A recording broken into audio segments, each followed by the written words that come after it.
This week on Newsmakers, it's a case that has captivated many in central New York and well beyond.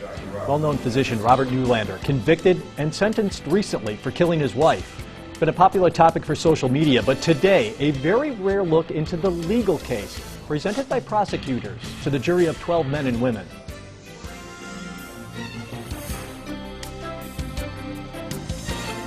Good morning and welcome to Newsmakers. I'm Jeff Kulikowski, in for Dan Cummings this week. Joining us, Onondaga County District Attorney Bill Fitzpatrick, who is the lead prosecutor in the Neulander case. Bill, of course, thanks for joining us this morning on this one. To do it. And what we really wanted to do here, Bill, was we wanted to focus today on the case itself. And we have exhibits from the trial that have not been seen before outside of the courtroom to help walk us through this. And we might as well get right to them. The first one we really want to look at is the layout of the upper floor of the Neulander house on Shalimar Way in DeWitt. Why do you think that that was so important? And we're going to bring it up here and let people take a look at it. Why do you think that was so important for the jury? A number of reasons. First of all, it's a very beautiful house, very well constructed, nice place, and he was a prominent physician, made a lot of money. But as you're looking at the first floor, or excuse me, the second floor right now, when this all began, it was approximately 8:25 in the morning. The defendant comes into Jenna Neulander's bedroom, where I'm indicating there, and wakes her up and tells her that her mother has fallen in the shower. The defendant then goes to the bathroom, assumedly. Jenna comes down this hallway and stops at this phone here in what's referred to as Leslie's office. And that begins the very, very critical 911 call. The first minute and 20 seconds of the call are the operator telling Jenna that help is on the way and attempting to extract information from her. The problem is that the defendant and his wife are way over here in the shower, and Jenna is unable to see what's happening. Yeah, and she indicates that to the 911 operator. She basically says, like, I know my mom is having trouble, but I don't really know anything more because I can't really see her. That's why we indicate that she made that call from that first phone while her father and mother are in the bathroom. And this is maybe one of the most critical pieces of evidence in the case. I want people to understand this. Jenna then proceeds down this corridor. She goes into her mother's suite, her bedroom. There's an armoire here. She then takes a left and enters this room, which I will call the toilet room. There's a toilet and a bidet in there. The reason it's so important is because she then picks up the phone. This is 12 seconds after she's put the operator on hold. You cannot see the interior of the shower over here from where Jenna is making that call. And Leslie's body, according to the defendant, is still in that shower. And yet the first words out of Jenna's mouth are, "Oh my God, there's blood everywhere." And in fact, there was blood everywhere because an assault had already taken place. And then she drops that phone, and you can hear the phone hitting the ground, and we confirmed it later with photographs that the jury saw. And you then hear her, obviously, 3 seconds later, reacting to the first time she has seen her mother. Oh, she's I mean, it's you played it in court. It is. We're not going to play it for everybody today because it's something you really can't erase. It's absolutely heart-wrenching. She is screaming and crying hysterically at that point. And the first words are, "Mommy, Mommy." And again, to emphasize, it is clear that this is the first time she has seen her mother in distress. You then hear her saying, as any rational person would, "Daddy, stop moving her. Stop moving her. Her neck might be broken." And yet, at this point, according to the defendant, he now has taken her out of the shower, is walking down this hallway, and is eventually winding up in this area here where the body was discovered when the EMTs got there. And what's also of significance is that this phone right here is within a couple of feet from the shower. And his explanation at trial was, well, that phone didn't work. And then Jenna's explanation was, well, this phone didn't work either. I really didn't use that phone. And as I said to the jury, for a millionaire, this guy's got an awful lot of phones that don't seem to work. He ought to be on the phone to Verizon or AT&T. And that one phrase, "Oh my God, there's blood everywhere," was just a key thing, both for me in presenting the case and then for the jury in deliberating it. It seems to also set a real timeline there of how things actually, according to you and what the jury found, went that morning. You see, Jenna, unfortunately, was a surrogate to tell her father's story on the stand, and the story was absolutely riddled with inconsistencies and just, quite frankly, absolute falsehoods. There's no other way to sugarcoat it. She claims that she was talking to her uncle at a certain period of time while the father was moving the body. Well, the phone call to the uncle was significantly after the EMTs had arrived there, and the father was no longer touching the body, and so many other things. But the most critical thing that the falsehood was when she said, "No, I didn't make the phone call from the toilet room. I made the phone call from my mother's dressing room." And we were able to prove that that's not what she said to DeWitt PD. In fact, she said 6 times that she'd made the phone call from the toilet room.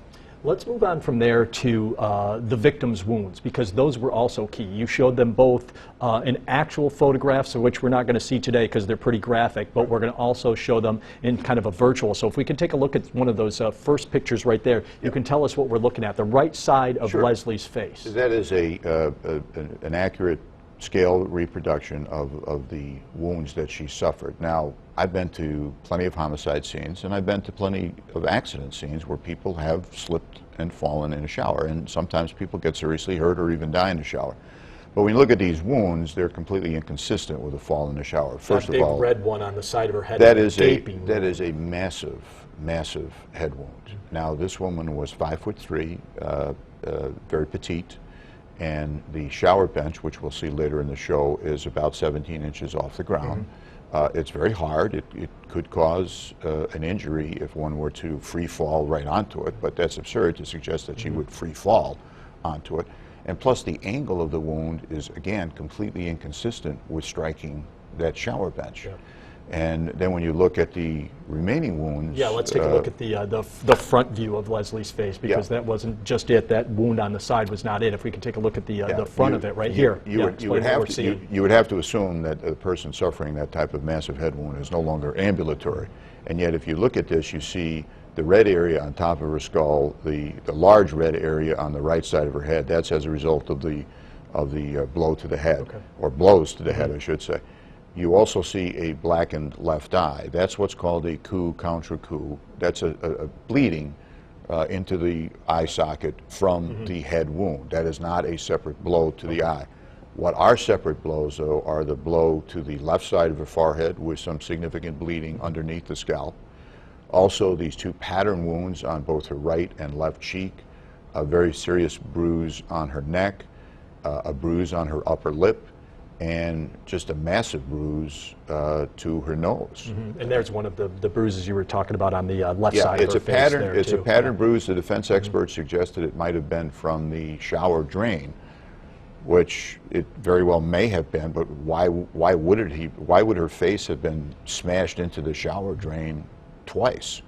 I personally don't think it's from the shower drain, but that was the opinion he offered, and he also offered that these other wounds were superficial and not really consistent with the beating, which is just absurd. And the one thing we don't see there, which you don't see anywhere, there are no bruises below her waist, which you would think you would find if somebody fell in the shower, maybe on the back or on a leg, but there were no bruises at all, no marks, no cuts. The only other marks on her were she had 2 very serious bruises on her right bicep, very consistent with someone grabbing her forcefully. She also had what Dr. Bodden referred to as defensive wounds on both hands. What you don't see are the type of wounds that would be consistent with someone bracing themselves from a fall in the shower or striking some other part of their body, their lower back, their buttocks, or their legs or knees, ankles, something like that. And it was interesting to contrast because, the defense basically was, well, this woman falls down all the time, which is just silly. There was an incident at a wedding the Saturday before. It was just an incident of her heel got caught in her dress and she landed on the floor for like 2 seconds. There was another incident in Israel, and interesting enough, the photos that they put in, I was able to use for my case because I showed, look at the bruises on the lower extremities of her body when she actually did fall. And it wasn't from vertigo. It was just she was involved in a race with a friend and she tripped on a deck in Israel. Well, we're going to take a break right now and come back. We've got a lot more to show you, including the actual shower room and the bedroom suite there and all the blood splatter that was found on there. But we'll be right back with that in just a minute.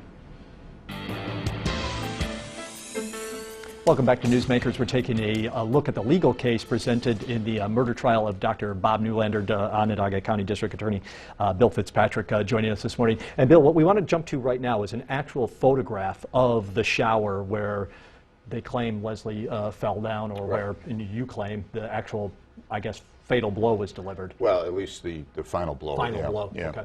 Yeah, you're looking at the shower now. That stone bench on the left is about 17 inches off the ground. And as I said earlier, it could cause injury if you were to free fall on it. But you're looking at a woman 5'3", assuming that she did slip in the shower and fell backwards. First of all, she would naturally attempt to brace herself to soften the blow.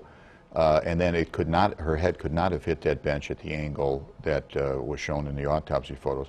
There's also there's two other interesting things. Number one, when Neulander gets there and discovers her body, the water is running from that shower head. He leaves the shower running to go, several dozen yards away to retrieve his daughter, which makes no sense whatsoever. And the second thing is, if you look in the lower right there, you see a little indicator that is used to turn on and off the steam feature. And why is that important? Well, he says that at 8:25, when he goes into that shower, he has to move her because the steam is so dense he can't see. Right. The problem with that is his own expert said his wife was dead at 7 a.m., no later. Most of the other experts said she was dead much earlier than that because of rigor mortis and other various factors. The steam has a maximum 20-minute time activation. So my question to Dr. Neulander, had he testified, would be, who turned that steam back on? It certainly wasn't Leslie, because she was dead. And if not dead instantly, she was certainly incapacitated from that wound. So it's just one of the many, many lies that tripped him up and led to his conviction. Let's take a look. We'll go inside the actual shower and the bedroom suite and look. Right now we're kind of flying above and in. Now again, looking at the shower and the doorway out into the hall that would lead to the bedroom suite. Now let's put on some of the blood marks, blood spatter, transfer, things like that, that you showed the jurors here as you made your case. Now you can see the shower, which we just saw, is on your left. On your far right is what we call the toilet room, where Jenna made the "oh my God, there's blood everywhere" call from. And you can see, and it does it a little bit of justice, but there was just a massive amount of blood on that wall, and there was a massive amount of blood pooling, which begs the question, where did this blood come from, and how did it spatter get on the walls? If you believe his story, which I don't, it's absurd on its face, but if you believe his story that he carried his wife from the bathroom, from the shower through the bathroom and then down the hallway and then eventually deposited her body by the bed, is this some sort of cheap Leslie Nielsen movie where he's bouncing her head off walls back and forth? Let's take a look at the next one, where you can see, again, from a different angle looking into the shower room, again, more of that blood. We'll continue to go through a number of different pictures here that show you just how much blood that you found, and you showed the jury here. So we're going to fly again from above. Now we're looking into the room that contains the shower. So again, on the left-hand side there is that toilet room that we were talking about that Jenna made the phone call from. Now what are all the blood marks that we see there? You see a pooling of blood on the entranceway to the bathroom. On the right, indicated by the letter N, doesn't do it justice enough. There's a massive amount of blood right there. And again, begging the question, did you stop and bang her head against the wall there by accident? There's no innocent explanation for that. There's also blood pooling in the bathroom itself. There was clothing on top of the blood pooling, her clothing.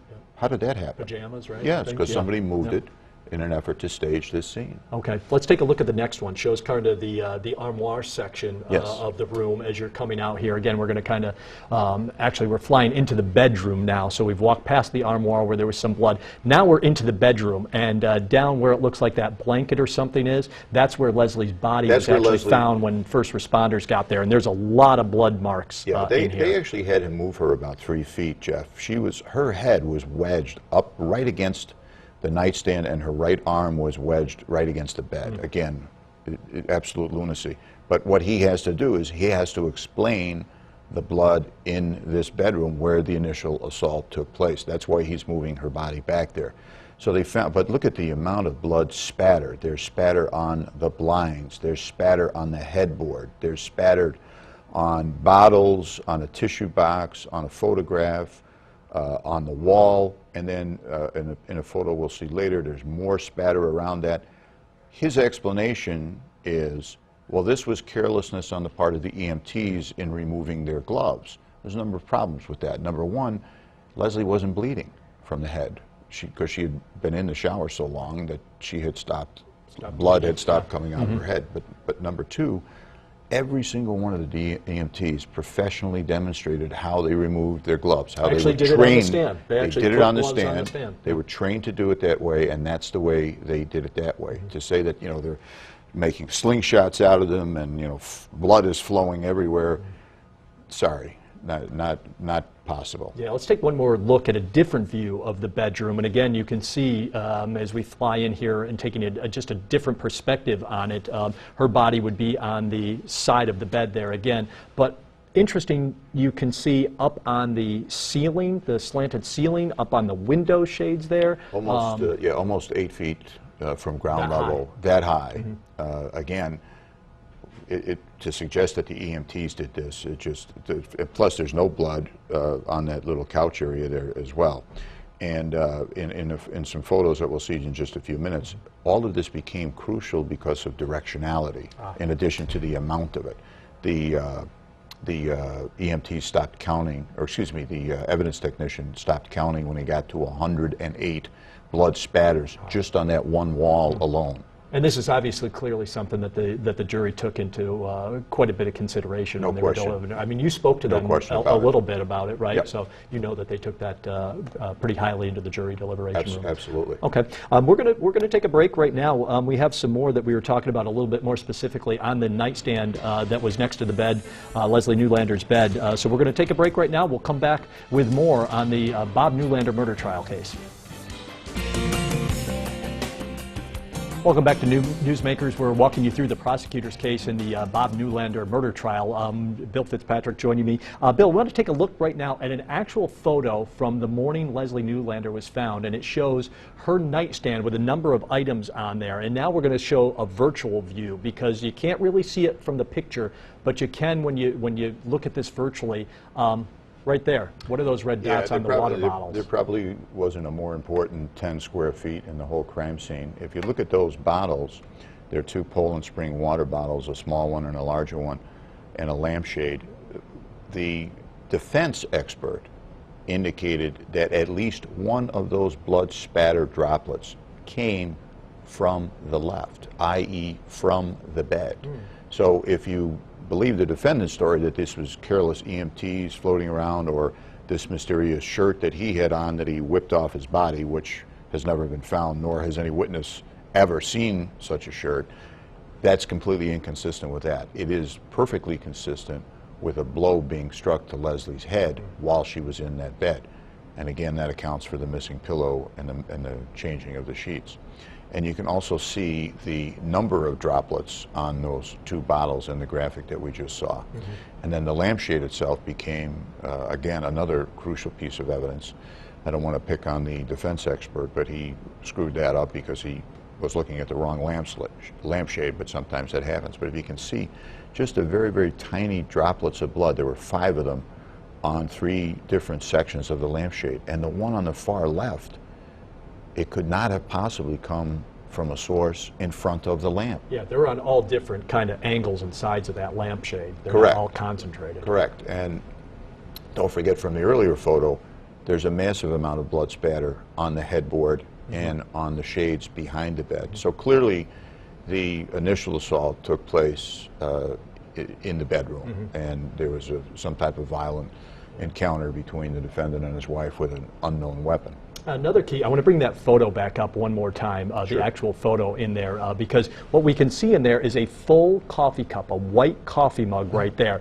And it has coffee in it, but what doesn't it have on it? And maybe this was one of the final pieces that convinced the jury. I don't know. Well, as I was preparing my summation and going through my PowerPoint, as I often do because she's brilliant, I sat down with my daughter Sarah and was going through it step by step. And as she looked at that photo, her first words were, "Well, Dad, why is there no blood on that pristine white coffee cup?" And then, you know, light bulb went off in my head, because that's the only item we know for certain was injected into the scene after Leslie was dead. Because his story was, I went up, I heard her, she was in the shower, she wasn't in the bed, I did what I did every morning, I set her a coffee mug down there. So if the blood came from a careless EMT or something like that, you would think logically that they would have gotten some on that white coffee mug. No question about it. Unless it was placed there afterwards. And what better, yes, and what better source? It's perfectly white, it's a very large coffee cup.